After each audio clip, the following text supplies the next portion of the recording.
In this lesson, we'll talk about ideologies coming from media.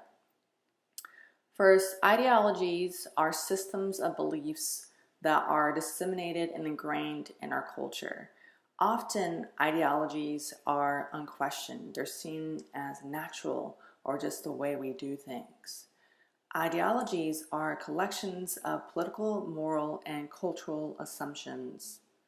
And simply, ideologies shape our world.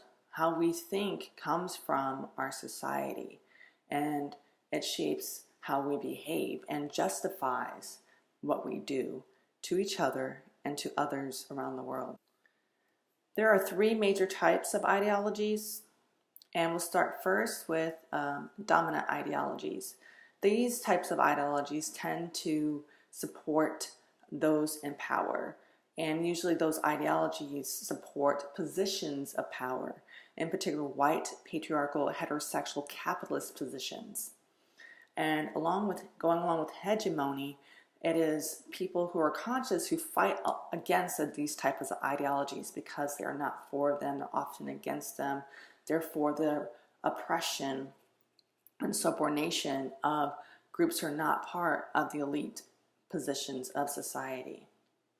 We also see that dominant ideology resists any groups that are considered the other, but if they do accept other cultures, it's through this idea of a cultural appropriation.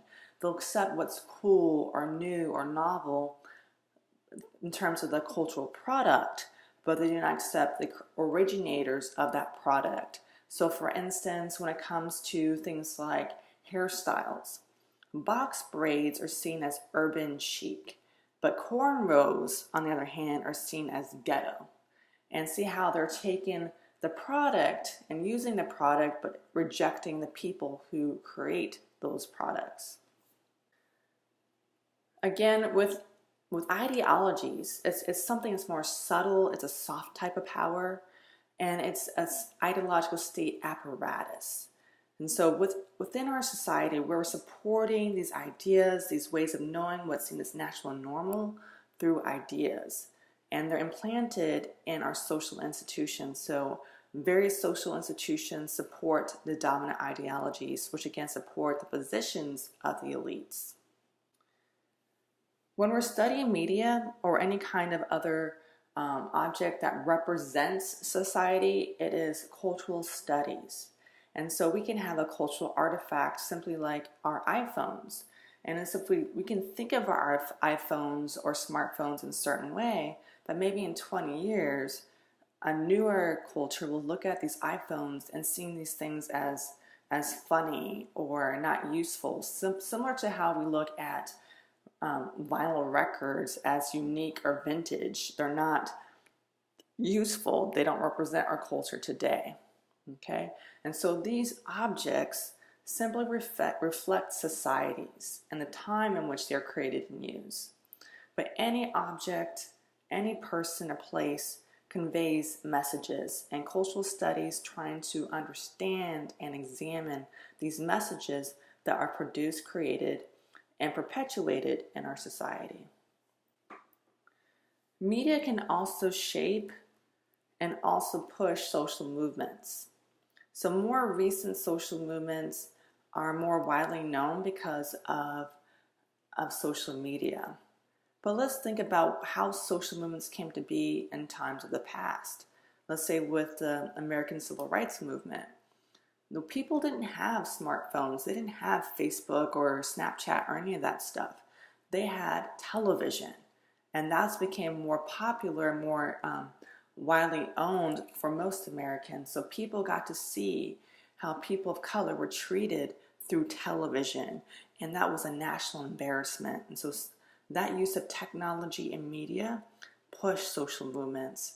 And similar today, we can see how our technology like smartphones, the internet, are pushing and making widely known what's happening to our society and societies around the world. Media is also important because it also reflects and shapes our identities. So think about the various groups that you belong to or you identify with. Do you think that all of these different groups are represented fairly or truthfully in popular media? Most likely not. So we got to think about, again, who's controlling media and how they represent different types of people. Let's think about these questions as well. Whose voices, identities, and experiences most often get communicated in mainstream media? Whose do not? Whose interests does this serve? And how and why does this matter? Let's talk now about the functions of media. So one, most commonly known, is entertainment. Media is seen as a form of escape from the pressures of everyday life, a form of diversion, relaxation, and enjoyment.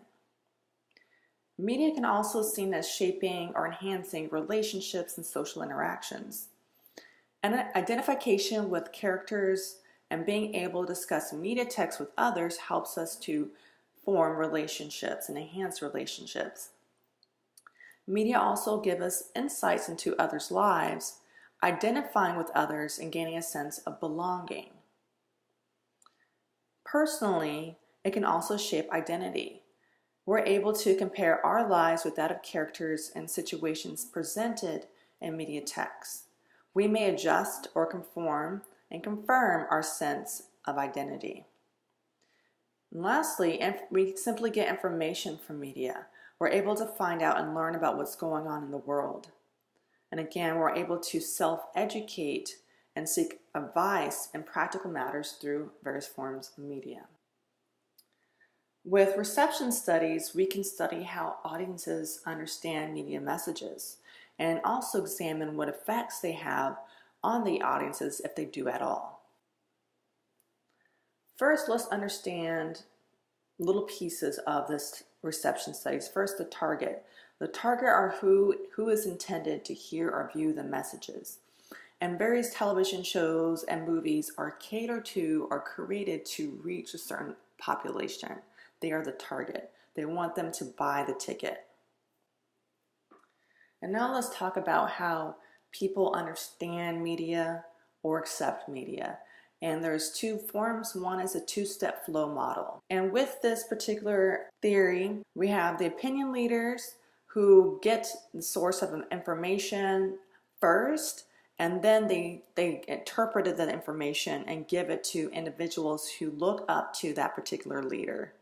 And so again, it's not going directly to the audiences, it's going to the opinion leaders who then shape that message, which is not always what is intended to be from the creators. Next is the active audiences, that we're not simply empty vessels, that we use media for various forms and various reasons, and also to gratify a certain need. Going with Stuart Hall, he's one of the founders and prominent people, or past prominent people with cultural studies. With him and his research, he focuses on how individuals receive and interpret media messages. And how people understand media and use media can be very different, because it's about what positions of identity that the person holds. And this is called positionality or intersectionality. We can say that a white middle-class male who's Christian and straight would understand a media message very different from, let's say, Asian, middle-class, highly educated lesbian woman. Okay?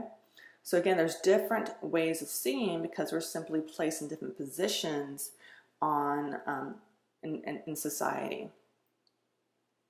And with this, we'll have different types of readings.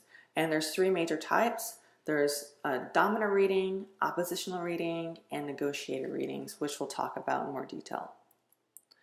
So when we talk about messages, first we got to talk about encoding. This is when a producer or creator encodes media into a product. They have a certain meaning they're intending to place on that product. However, that may not be the same thing that the person who is interacting with the media will see or interpret. And that is decoding. The reader or individual decodes the media text. So they come up with their own interpretation, their own meaning of that media. So first type of reading is dominant readings.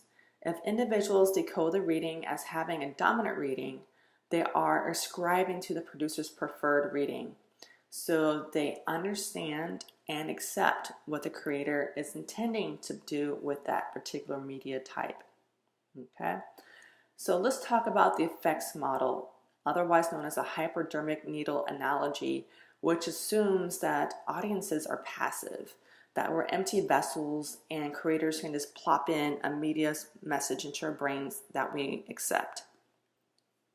With the effects model, media effects are typically seen as negative, such as if you play too many violent video games, it will produce violent behavior, especially with children. And here's what that would look like. We have all these negative ideologies in media being pushed into our minds through the hypodermic needle model. So with dominant readings, again, media producers create messages with the intention of audiences accepting them. They want them to understand and to accept what they're trying to create. So hegemony. And this is a term that is often used by cultural studies people and was created by Antonio Gramsci and also used by Stuart Hall. According to Marxism, again, this is when the elites are the most in power, the mass media define, disseminate, popularize, protect the value system of the social elite. And this is done through ideologies. And again, the ruling class in a society legitimizes its power by creating the ideas that people use to make some sense of that reality. And so they make you believe what they want you to believe so they can maintain the status quo, which is that they're in power. The role of ideology as the place where competing versions of social reality meet to win over popular consciousness is a continuous struggle to define the world in a particular way. And we have been socialized to believe that the American dream is attainable, this ideology. What is the American dream, and is it the same for everybody? Are people still striving to have the big house, the white picket fence, the 2 cars, the 2.3 children, or whatever it is? Is that even attainable for most people anymore? The goal of mass media producers is to exercise hegemony over audiences, to persuade them that the current political, economic, and cultural order is good for everyone, and not just good for the ruling elite. Another type of reading is a negotiated reading. The audience member negotiates with the media text, and the audience member constructs meanings. In this reading, individuals understand the preferred reading, but rather than being passive, the individual negotiates and adapts the preferred meaning.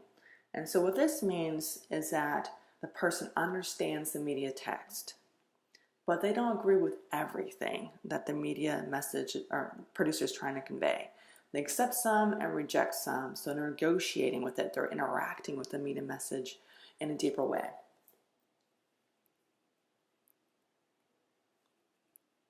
Next, oppositional readings. The audience member understands the preferred meaning, but disagrees with it due to their own set of attitudes and beliefs, simply their positionality.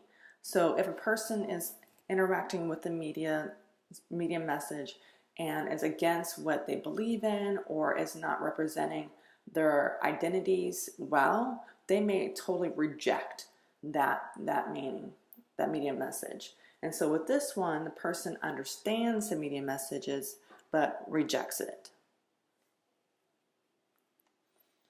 And this is a visual demonstration of what these 3 major types of media messages look like. So we have the dominant, the viewer interprets preferred meaning full and straight. Negotiated, viewer acknowledges legitimacy of message but operates with some exception to that meaning. And oppositional, viewer decodes message in contrary manner.